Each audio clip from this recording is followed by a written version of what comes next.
Assalamualaikum warahmatullahi wabarakatuh. Bismillahirrahmanirrahim. Alhamdulillahi rabbil alamin. Wassalatu wassalamu ala sayyidina Muhammadin sayyidil awwalin wal akhirin wa ala alihi wa sahbihi wa man ihtada bihadihi ila yaumiddin. Amma ba'du fa ya ayyuhal hadirin wal hadirat rahimakumullah, usikum wa nafsi bi taqwallahi faqad fazal muttaqun. Ibu, bapak dan saudara kaum muslimin, jamaah salat zuhur di Masjid Raya Darussalam, juga para pendengar radio Darussalam, radio dakwah Darussalam dimanapun berada, rahimakumullah. Hari ini adalah hari yang ke-15 barangkali dari bulan Syawal. Ada satu tradisi, yaitu bermaaf-maafan atau bersilaturahim, saling kunjung, saling berbagi, dan berbagai kesalingan yang itu selaras dengan apa yang disampaikan oleh Kanjeng Rasul Sallallahu Alaihi Wasallam. Man kana yu'minu billahi wal yawmil akhir falyasil rahimah. Jadi kalau orang mengaku beriman kepada Allah dan hari akhir, maka hendaknya mau bersilaturahim. Silaturahim ini apabila dikaitkan dengan keluarga, maka antar suami istri, antar orang tua dan anak, itu tidak boleh ada kesenjangan, apalagi kemudian bermusuhan, yang disebut dengan qati'ur rahmi. Qati'ur rahmi itu menghapus atau memutus persaudaraan. Dan itu ditegaskan oleh Rasulullah Sallallahu Alaihi Wasallam, la yadkhulul jannata qati'ur rahmin. Tidak masuk surga orang yang memutus persaudaraan. Hadirin hadirat rahimakumullah, yang tidak masuk surga itu yang memutus persaudaraan. Yang terputus persaudaraan tidak termasuk kategori ini. Maksudnya bagaimana? Kalau kita sudah berupaya untuk tetap bersaudara, untuk saling menyapa, untuk saling berkunjung, tetapi kemudian yang pihak lain tidak mau menerima, itu bukan salah kita. Jadi yang penting kita itu berupaya menyambung silaturahim. Adapun kita sudah berupaya tetapi upaya kita tidak memenuhi keberhasilan, itu bukan kesalahan kita. Jadi tidak termasuk dalam hadis la yadkhulul jannah qati'ur rahim. Nah, kemudian hadirin hadirat rahimakumullah, dari dua hadis yang saya sampaikan tadi, itu berarti kita baru sempurna, baru selesai, baru baik, baru dikatakan orang yang beriman benar-benar kalau kita mau menjaga silaturahim. Bahkan kalau kita dizalimi, kita disakiti, kita dibully atau apapun, sehingga kita merasa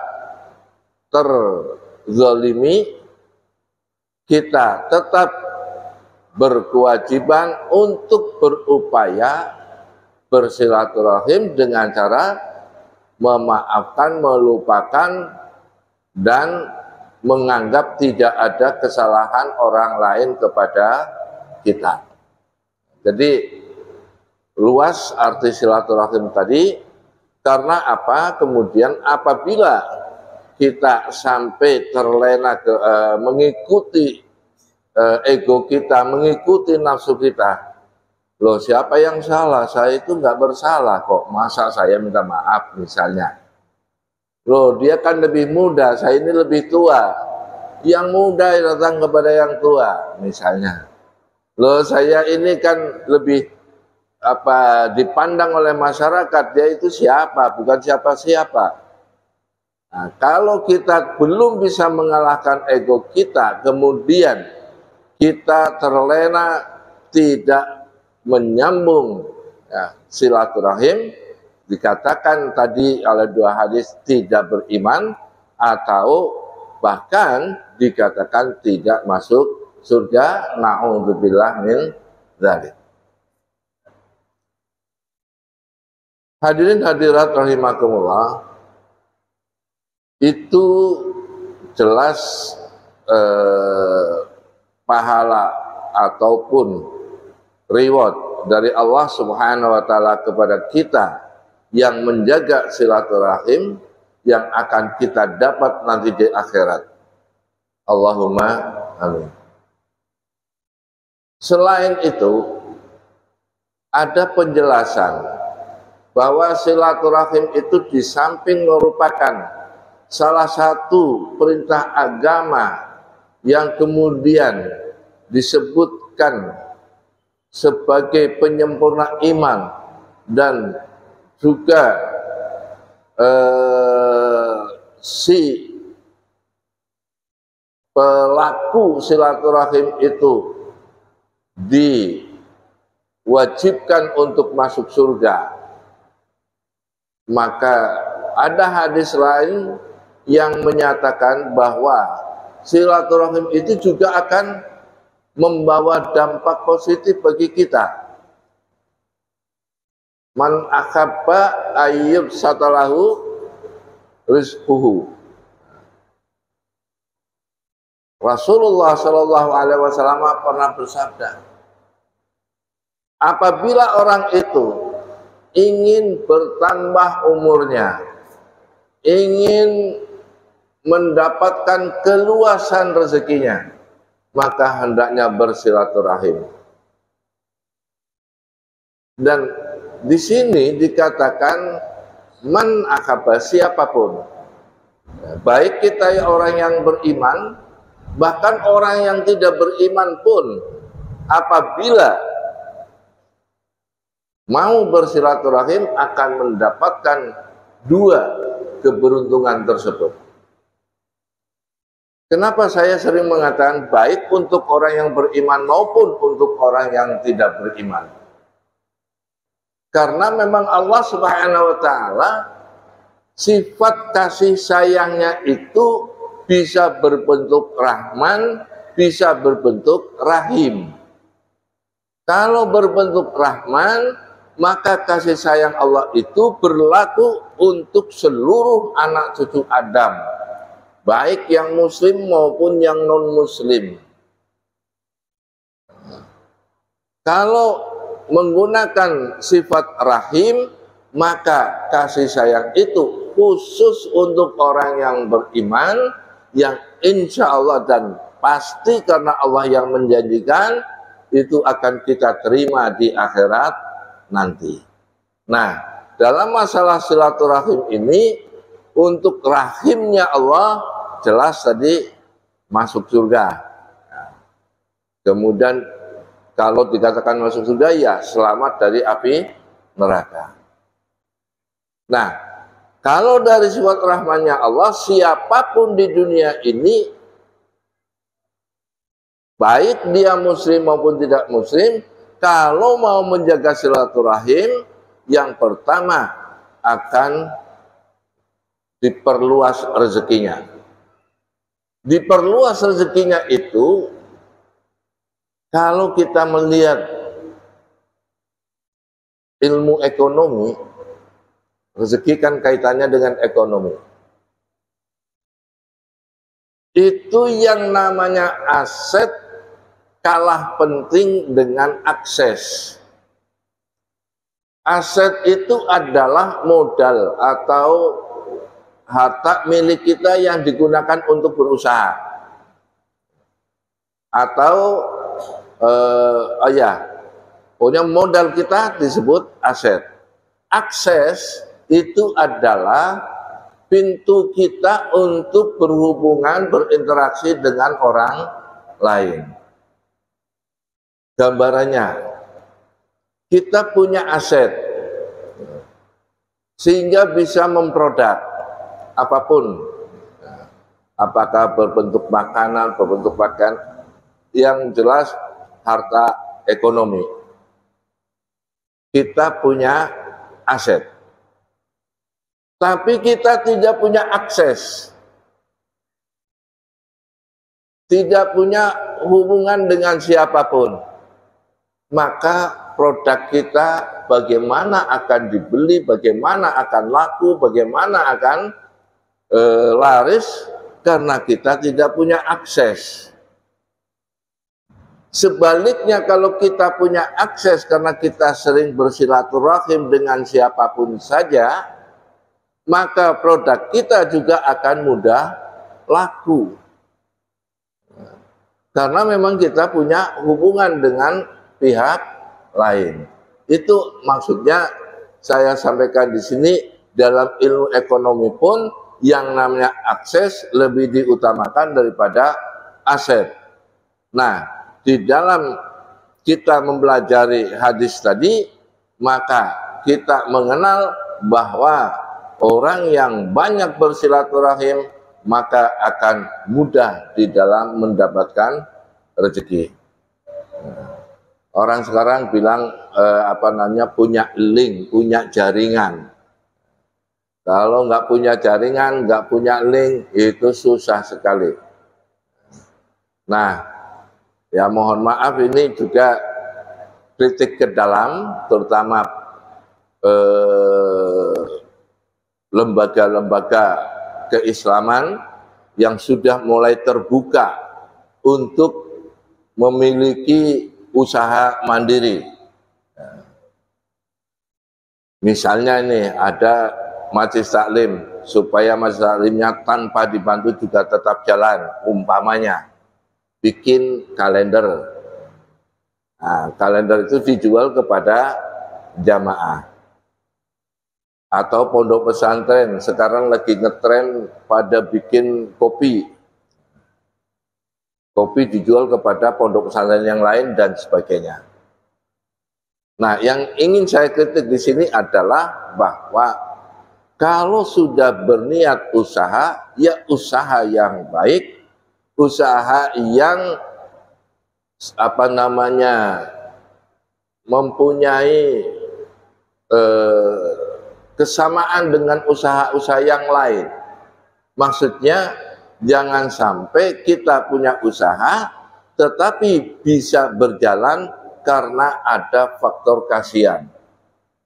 Jadi misalnya orang yang jual kalender itu biasanya kan ya jelas ada untungnya dan kita ikhlas untuk memberikan keuntungan.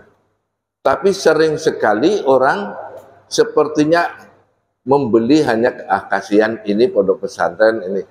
Nah, diupayakan bikin kemasan yang bagus sehingga orang tertarik, bukan karena kasihan kepada yang berusaha.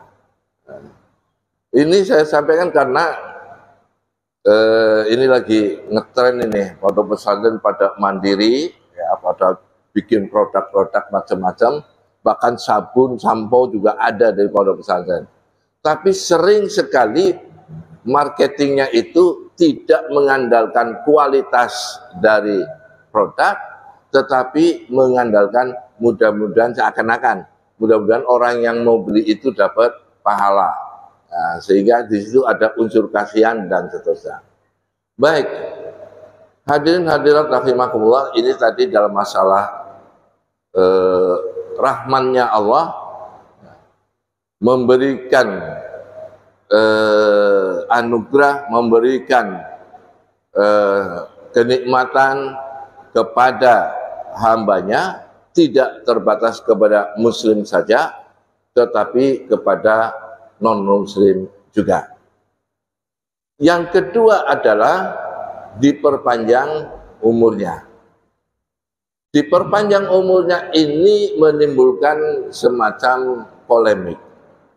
Sehingga ada yang mengatakan diperpanjang umur itu artinya ditingkatkan kualitas hidupnya. Mengapa timbul polemik begini? Karena tentang umur manusia kan juga sudah ditetapkan oleh Allah Subhanahu wa taala.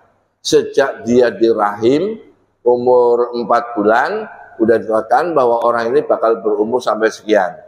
Nah, kalau orang sering silaturahim, apa kemudian dirubah batasan umurnya? Nah, sebagian ulama mengatakan umurnya tetap segitu, tapi kualitas hidupnya itu bertambah. Yang dimaksud dengan kualitas hidup adalah dia lebih banyak berbuat kebaikan daripada berbuat keburukan. Itu kualitas. Dia juga walaupun misalnya sudah meninggal dunia, masih tetap diingat-ingat, diceritakan oleh orang lain. Kalau orang tidak berkualitas, udah mati ya udah nggak ada yang ingat. Tapi kalau orang yang berkualitas, oh dulu Pak Haji Jamhari itu yang itu masih ada yang ingat-ingat. Sebesar mana kualitasnya, setinggi mana kualitasnya, ya selama kapan dia masih diingat oleh sesama. Jadi yang bertambah bukan tenggang umur, tetapi kualitas hidup. Kemudian ada suatu penelitian di Amerika, di negara bagian Virginia, disebutkan bahwa di situ ada kelompok atau komunitas yang sering saling berkunjung antar sesama. Di dalam penelitian disebutkan bahwa masyarakat yang saling berkunjung atau saling berinteraksi, berkenalan, itu mempunyai umur yang lebih panjang. Ini karena terjadi di negara yang tidak mengenal takdir umur. Jadi ya kesimpulannya, kalau pengen mempunyai umur panjang, salah satu triknya adalah dengan banyak berinteraksi. Nah, ini yang kemudian cukup memprihatinkan bagi masyarakat sekarang, terutama yang merasa modern. Karena masyarakat yang masih tradisional, yang namanya saling kunjung, saling bertamu, saling berinteraksi, itu sudah menjadi biasa. Tetapi bagi masyarakat yang merasa modern, mereka mengambil rumah yang ada satpamnya, ngambil rumah yang bagus, yang temboknya tinggi, ya, sehingga bisa terjadi orang meninggal seminggu tidak ada yang ngurus. Ini karena mereka dalam hidupnya itu selalu bercuriga, selalu was-was. Ini saya selamat enggak ya? Wah, terus cari perumahan yang ada satpamnya. Orang mau ke sana, malas, harus lapor kepada satpam. Atau yang rumahnya tinggi, ya, begitu nyampe harus telepon dulu. Halo, saya sudah sampai di depan rumahmu, baru dibukakan gerbang. Ini bisa dijadikan sebagai modernisasi, tetapi ini merupakan degradasi kemanusiaan. Karena kita tahu dalam ilmu sosiologi maupun antropologi, bahwa manusia diciptakan oleh Tuhan adalah sebagai manusia yang mau berinteraksi. Sehingga kalau ada orang yang kemudian menganggap dirinya semakin hebat, semakin menyendiri, semakin tidak mau berteman karena temannya itu rendah-rendah misalnya, maka ini berarti telah melawan apa yang disebut dengan sunnatullah, bahwa manusia itu bukan makhluk individual, tapi manusia itu adalah makhluk sosial. Nah, mudah-mudahan apa yang saya sampaikan pada hari ini bermanfaat untuk kita semua. Kurang lebihnya mohon maaf. Kita tutup dengan doa al-hadinah wa kulli niyatin shalihah. Al-Fatihah.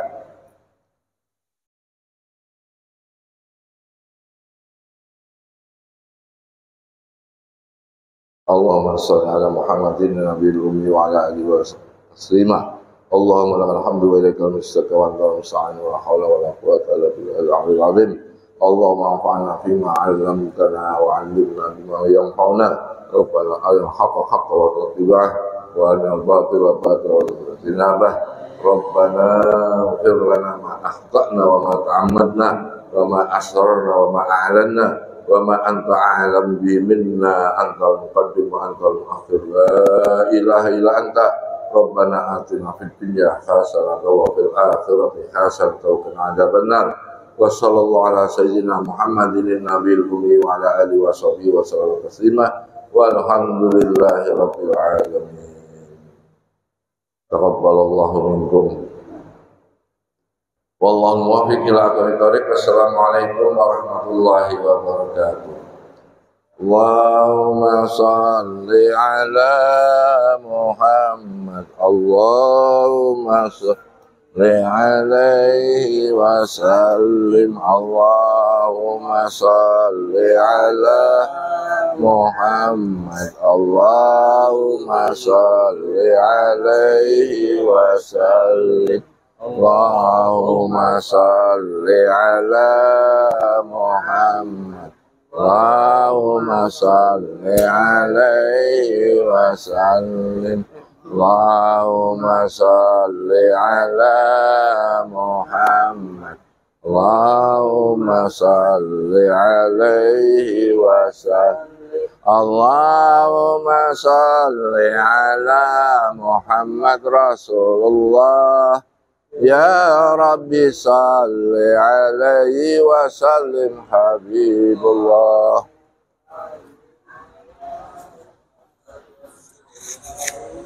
Ya Rabbi salli alaihi wa sallim Habibullah.